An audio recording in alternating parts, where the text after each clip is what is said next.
اللہ رب العالمین الصلاۃ والسلام علی سید المرسلین وعلی آلہ وصحبہ اجمعین اما بعد قال اللہ تعالی اعوذ باللہ من الشیطان الرجیم بسم اللہ الرحمن الرحیم واللہ الغنی وانتم فقراء۔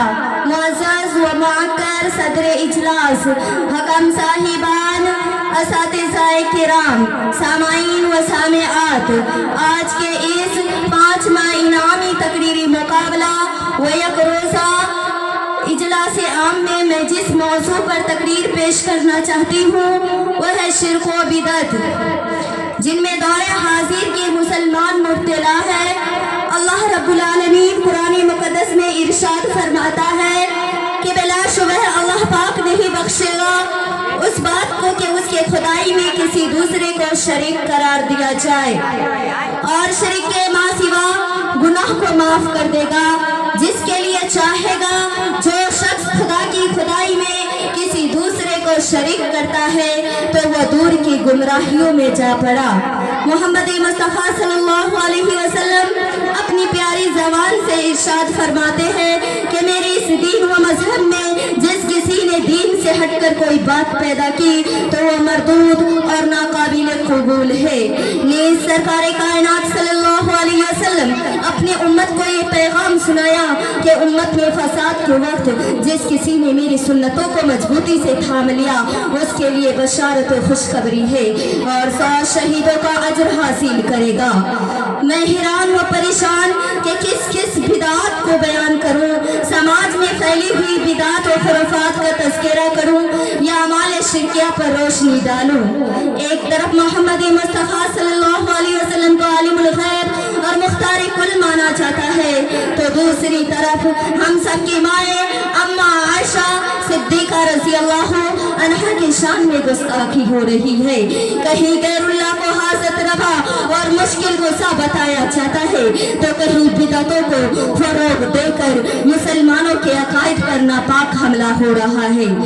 آج کا مسلمان شرک و بدعت کے دلدل میں پھنسا ہوا ہے۔ وہ پیشانی جو صرف اور صرف خدا کے سامنے جھکتی تھی غیر اللہ کے سامنے سجدائے ریز ہے۔ شرک لوگوں میں پھیل رہا ہے اور خالص توحید سے دوری ہے، دعویٰ ایمان کا ہے۔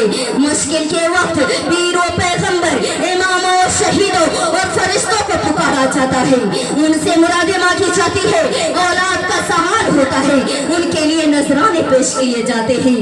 بلا اور مصیبت ٹالنے کے لیے اپنے بیٹے کو ان کی طرف منسوب کیا جاتا ہے۔ کوئی عبد النبی نام رکھتا ہے، کوئی علی بخش نام رکھتا ہے، کوئی پیر بخش نام رکھتا ہے، کوئی حسن بخش نام رکھتا ہے، کوئی مدار بخش نام رکھتا ہے، کوئی سلار بخش نام رکھتا ہے۔ کہا جاتا ہے کہ ان کا پکارنا اللہ کا پکارنا ہے، ان کے پکارنے سے اللہ کا قرب حاصل ہوتا ہے۔ کہا جاتا ہے کہ یہ اللہ کے پیارے ہیں، اللہ کے دربار میں ہمارا سفارشی وکیل ہے۔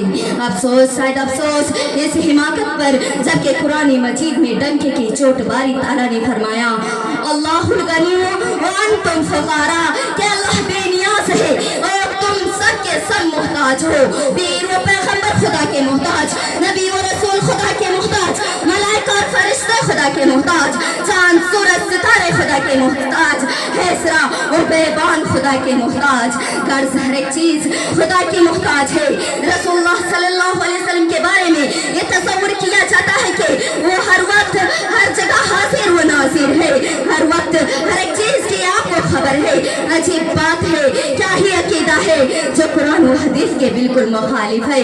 یاد رکھو، ہر جگہ حاضر و ناظر رہنا، ہر وقت ہر ایک چیز کی خبر رہنا، دور میں ہو یا قریب میں، اندھیرے میں ہو یا اجالے میں، آسمان میں ہو یا زمین میں یا پہاڑوں کی چوٹی میں ہو۔ دوستوں، یہ سب اللہ کی شان ہے۔ مارنا اور چھڑانا، روزی میں تنگی پیدا کرنا، تندرست اور بیمار کرنا، بلائے ٹالنا، یہ سب اللہ کی شان ہے۔